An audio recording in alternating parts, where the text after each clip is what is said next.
A major project to build a new neighborhood away from a floodplain is making significant progress in Plainfield. Project organizers have been given the go-ahead to apply for a large grant to fund the idea, and another part of the project is now ready to be put in front of voters on November 4th. ABC 22's Matt Holderman joins me now live in the studio to break down the details here. Hi, Matt. Hi, Lauren. Yeah, that's right. This is called the Plainfield Village Expansion Project, and their idea is to build 40 new housing units right next to downtown, but in an area that's up a hill, higher elevated and fully out of the flood zone.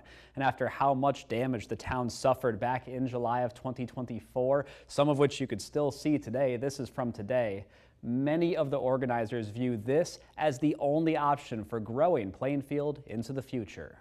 It used to be an 8-unit apartment building, and 5.5 units is completely gone. Like down the river, no trace of it, basically. When that debris backed up at the bridge, it created almost like a lake or a tsunami that came towards our house. Memories of the July 2024 flooding still sit very fresh in the minds of many people in Plainfield, and the signs of damage are still clear as day too, nearly 15 months later. Ever since the devastation drained some life out of the small town, making 40 housing units uninhabitable, a group of community volunteers have worked together to plan for Plainfield's future, to make sure nobody loses their home ever again. We're trying to build a new neighborhood out of the floodplain to replace that housing that's been lost. Their vision is called the Plainfield Village Expansion Project, and it's co-led by 3 people, including Arian Tabumari, the owner of this building, locally known as the Heartbreak Hotel, and Lauren Geiger, one of the few people living right on the river whose home was spared. Their idea is to buy 24 acres of land in an area that's right next to downtown,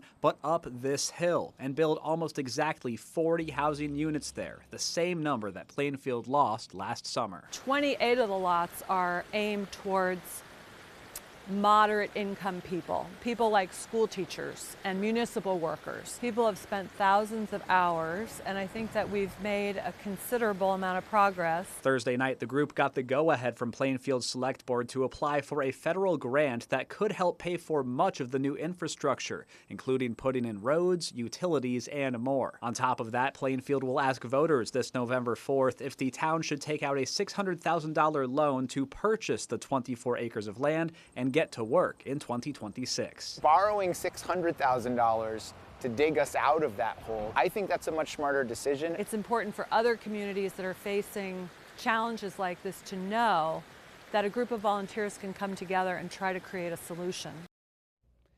And the funding that the group is applying for is called the Community Development Block Grant Disaster Recovery Fund. It's a pot of $68 million that'll be split among flood-damaged towns in both Washington and Lamoille counties.